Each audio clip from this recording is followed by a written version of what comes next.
Good afternoon, ladies and gentlemen. And here I am. My name is Piers Mummery, and I'm an entrepreneur for the last 30 odd years. And I'm here to talk to you this afternoon about a concept that I touched on, in fact, with Enterprise Labs back in the spring, which was around survive, revive, and thrive. And we're all in this journey at the moment together. And it's still the early stages. So I think the first message I always say to people is like, it's the hardest part in the journey is the beginning. So just don't give up on that.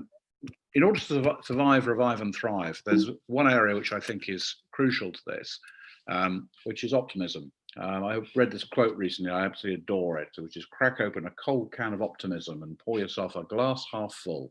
It's a great expression, but it's a very key thing to remember, which is the optimism you've got to apply to wherever you're at on your journey. And if I talk about this concept of survive, revive, and thrive, it's a fairly simple concept. But the idea is that, we've been hit with this massive challenge, on so many different levels. It's a humanitarian crisis. We've got an economic crisis, crisis kind of across the board. And as you will have heard from many of the speakers over the last couple of days, I'm sure there's a huge amount of energy to come out of this for people around, optimism, positivity, motivation. But I've always broken things down into fairly simple stages. And I think, for myself, and when I looked at my business, and this is what I advise my clients around, is around adopting a strategy of survive, revive, and thrive. And I'll explain a little bit more about this and how that works. It really involves what I see as sort of 5 modules or 5 components to be considered. Not necessarily exclusively within the survive, the revive, or thrive stages in a business, but certainly, there are key areas. And if we look at this to start with the survive stage, the survival stage really looks at 2 areas: yourself and your cash. It's money at the end of the day. That's really where a lot of people are actually in survival mode. When we look at the revive stage, we talk about the services that you're offering and what it is you're offering your customers. And then we'd also look at the clients, your customer base and where they're at in that revival mode. And then throughout this, but particularly in terms of getting people to thrive, it's the people. And those are not just the employees in the company, but equally the stakeholders. This is your investors. This could be your supply chain. It could be anybody who's connected in your ecosystem in the company. So we're going to look at these in a little bit more detail. So let's look at the survive mode and what this means. And my starting point, and this is modeled very much on my own beliefs in terms of how I manage my own business or businesses. I'm involved in a few.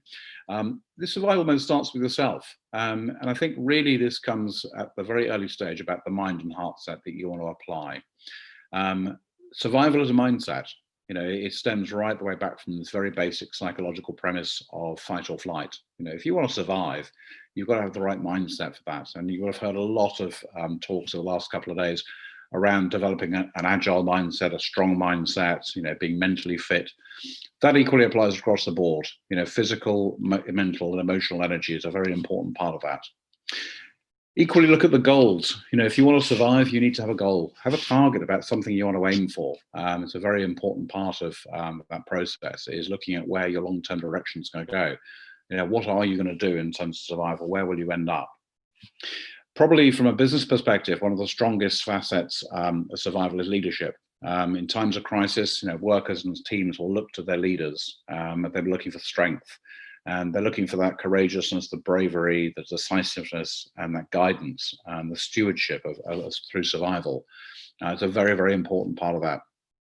Equally intertwined with that is this need for compassion. And having compassionate leadership is something, in fact, one of our other speakers, Manley Hopkinson, talks about compassionate leadership. And I think it's a very, very key thing. Leadership today is not hierarchical. It's not about dictators. It's about understanding people, about working through people and with people. So that survival mode is all about understanding where people are at on that journey. And particularly yourself, don't be hard on yourself here. You may well have been through a lot yourself. And depending on where you're at and the circumstances, your survival mode may be more extreme than somebody else's. So be compassionate to yourself. Above all, have energy. You've got to have a lot of energy to get through this. And, it's a very, if you're going in survival mode in a business, you've got to really dig deep and drive yourself forward. And that does require a lot of energy. But those would be the sort of 5 key areas around focusing yourself in survival. If we then look at the next tenet, which is then cash, and the broader context of this is just money around the whole business, cash in, cash out, and what's left is yours. The most obvious one to look at is your own personal cash flow as a business and yourself. And I always say to people, look at your runway. If everything stopped today, which in some cases it has, what does your cash runway look like? And when do you physically run out of money? Because that's the period of time you've got to survive for. And that's where the time and the opportunity exists. What will affect that runway of cash will be things like your burn rate, how much money you're spending on your overheads. So look at your overheads and see where potentially in the business you might need to reduce costs, where you can save money, where you can improve on your burn rate. Again, the government has put in various schemes from the CBILS loans and bounce backs and furloughs, and of course the furlough scheme being extended through to next year as a welcome relief. But equally, a lot of companies are really suffering with burn rates, because when you've got things like the hospitality sector, which has been decimated in terms of revenues, you still have overheads to meet. But look at the burn rate in terms of from a survival point of view. It's the obvious time to start looking at budgets. And anyone who doesn't run a budget in a business, please do. I implore people to run with a budget. Keep it simple. It's very simple. Cash in, cash out, and what is left, whatever is left is yours. Make sure that you can budget what you think your sales are going to be. That's very hard in some sectors at the moment. We've got a constant stop, start, stop, start. It's not easy. Part of that process is also the outlook. Look at your industry and think about, what does the outlook look like? Are you in a growth sector? Are there opportunities that have come out from this? Look at how you can engage with other organizations in your space. I know many companies have got together competitively and just said, right, let's talk to another CEO in the same business. And look what McDonald's and Burger King have done. They've joined forces to promote each other. That's fantastic. Try and find out what the outlook is in your marketplace. Also look at the KPIs. Your traditional measurements of success may change, and probably has changed in many cases. Things like lead times and conversion rates, fall away rates, lifetime values. These may well have changed quite significantly over the course of the last few months. But that survival mode is all around the cash, and it's all around yourself. If we look at the revive mode, this is sort of following on. Let's assume you've got yourself into the right place. You can see good outlook. You've got the positive mindset. You've protected the cash. You've got some funding in place, and you can see the opportunity to get through. You've got a feeling that you're going to get through this. We then move into this next stage called revival. And the revive mode, I suggest people look at their services. What is it you're offering today?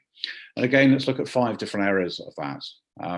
Is this the time that you can innovate? And we've seen some fantastic innovation, great opportunism, but great innovation at the same time, where you can pivot and change and chop and move products around. We've had such great opportunity now to reinvent products and services. So innovation should play a very key part in terms of your own services. How can you adapt to the current market environment? As part of that adaptation process, maybe you need to look at pricing. It might be that affordability is now at a different level as to where it was. Companies may have cut back on budgets. They may have reallocated budgets. Individuals will have changed their spending habits. That retail has taken a huge turn in different directions. So think about how to price your products, and do you need to reflect changes in that by bundling things, adding things, taking things away, or even in some cases reducing pricing. It's also the time to go back to basics. And I also often look at, come back to the core business that you're in. Don't try and reinvent for the sake of it, but look at your core services. Go back to basics. People are still buying your core products. Are they buying your core products? And can you still, focus all your energy on core business? It's a very good part of that revival. It's the backbone, the basis of your business. Let's also look at the consumption of product. And what I mean by that is the way people are experiencing your product. If we look at things like telecoms, for example, and look at meetings, we now see events like this, virtual events where people are working online. And the consumption of that product is very different to the way it used to be, potentially. So look at the customer experience in a very different way now. Maintaining quality of product throughout this, it's often time to, people think, in some sort of changes, we can cut corners or we can save things here, we can change this, but make sure you don't compromise on quality. More often than not, quality is inherently important in any product, and it's what people tend to focus on, and particularly if you're in the service sector. The level of service that you provide to somebody as a service-based company is very different now, because we can't meet people physically face-to-face, say in the UK, that's the case today. and may well in the future be the case in other countries as well. But overall, from a service, and look at the services you're offering and think about those 5 things around innovation, pricing, the core service, how people are consuming your products, and the quality. We then need to look at the clients, and this is a very important part of the revival process, which is recognizing that the one interesting factor about the global recession today is we're all in the same boat for all the same reasons. There are no one particular facets of a recession that are affecting different countries in different ways. Where this is a humanitarian crisis we're facing and a slow downturn right across the board. So the feelings that you have in your business are replicated in your customers. We're all having the same feelings, that feeling of frustration, that feeling of despair, a lot of negativity out there, not without reason. So understand the feelings of the customers and, how are they feeling about business? What are their sentiments and their thoughts in their own company? It's a very big part of that revival. If your customers are in the same mindset as yourselves, you stand a better chance of reviving the business. Look at how you can support your customers. Now more than ever, some people are really struggling and need all the support they can get, whether that's from a distribution point of view, whether it's from manufacturing, whether it's after sales. How can you support the customer? What else can you do for your customer? Look at the service levels. Are you servicing your customer to the absolute best that you can, given the resources you've got? I've had some personal experiences of trying to contact some of the larger organizations, where we see call centers now reduced in scale, where call times and waiting times are now huge, and they're trying to tell people, don't ring us, just call us online. That's not a very good reflection of service. You need to maintain the service and the contactability of your clients. Perhaps look at the contracts your clients are within. Again, this we've seen this in the property sector quite a lot. People are struggling a bit.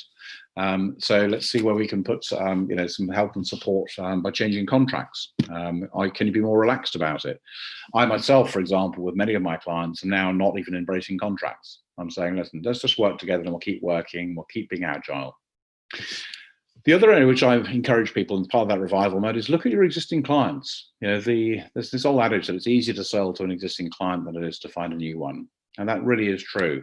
So try the sort of land and expand concept of working with your existing clients and develop that account further. What else can you do for them? Are there other divisions, other contacts? Do they have referrals? Do they have friends? How can you develop more and a stronger, deeper, and more fulfilling relationship with a client? But that's very much part of the revival mode. When we move into the thrive mode, we talk really about people in this context. And I think this is the cornerstone of every business I've ever been involved in. It's the people that make the company. Yes, we can have great products, but it's the people's ability to execute against the services, drive that company forward, and provide the environment. So look at the people involved in your own business, and most importantly, look at their well-being. And this, by the way, is not just limited to staff. This can be limited to everybody involved in your business. So investors, suppliers, any stakeholders and people within your ecosystem, partnerships. The well-being of people is a very critical part of the thrive process. If your team are well looked after and they're in a good condition and they're all fine, the chances are you're going to be fine as well. Also recognize that within that many of your staff may be suffering on different levels than perhaps we've been expecting or experiencing rather. So, people will have lost loved ones. Some people have lost businesses, so people's personal and home environments may be very different to yours. Not everybody has a desk and an office at home they can work from. So again, just understand the environment that people are working within. I think that's very important when we're talking about return to work. Understand the mental state that some individuals will be in, and maybe their reluctance to come back to an office if you're in such an environment. Equally, sometimes people's commute into work may be different now. There are many people I know, for example, are very nervous about getting on trains and buses, and not without reason. I think you've got to be fair to people. So I think the environment is a very key thing with your staff. Look at the support you provide to them. I know many organisations, particularly now, placing so much emphasis on the support infrastructure that's around their people.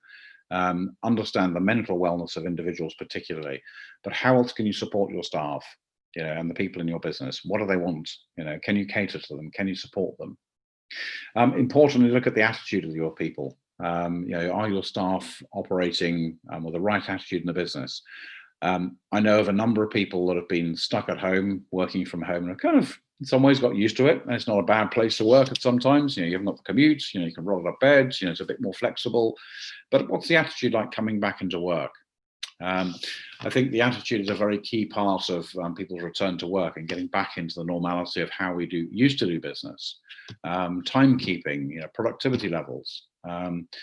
Some people have been furloughed for a long time, and coming back into a workplace after being furloughed for 6 months, that's a big leap of faith for that individual, big change for them as well. So understand the attitudes that go with that. I think the commitment to thriving is a very key part of this, and it comes right the way back to what I was saying at the outset about mentality. What's the mental state of people currently, and how committed are they? Do you get that sense that people really are wanting to drive this business forward, really wanting the success that you perhaps would like and deserve? All throughout this, it's a tough time for many, many people. I think if you broke your business into those 3 phases of survive, revive, and thrive, and you focus around those 5 areas, you stand a good chance of getting through this in one way, shape, or form. It's tough. I'm not going to deny the reality of, there are many businesses at different stages. Some are doing very, very well at the moment. Some are not doing so well. Many have not survived. But amongst all that pessimism, we do have a few opportunities are out there. And I think as this is a startup and scale up summit, there are a lot of entrepreneurs out there. And I'd say particularly relevant, let's go back to the last recession. This is now my 4th recession. There's a few grey hairs there, as you can see. But this is a slide I wanted to sort of bring your attention to, which is the last recession in 2008. For those of you who remember, was when Lehman Brothers went bust. We went into a huge recession and everything fell off a cliff. Different recession to this one, but here are just 10 examples of 10 companies that were formed following that recession. And just look at what happened to those businesses. Incredibly, Instagram was founded in 2010, and just 2 years later was bought by Facebook for $1 billion. Uber, even with its problems today, is still valued at 84 billion, and that was started just over 10 years ago. And you can see huge companies have formed on the back of a recession, because it's a great time to open a business. Out of this adversity, there's huge opportunity.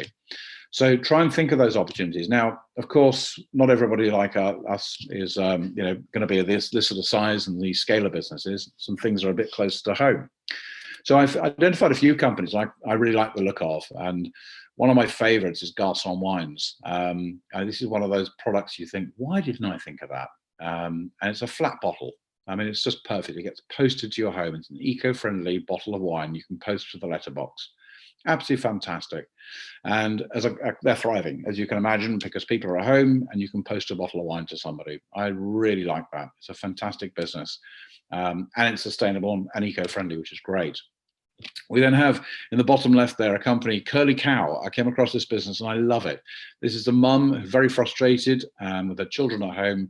In July, set up a gluten-free sweets business, doing basically pick and mix from home and shipping it out. Started in July, and she is absolutely going gangbusters and is making profit already. Absolutely fabulous story behind Curly Cow. Finstant, cash flow forecasting in an instant. How great is that right now?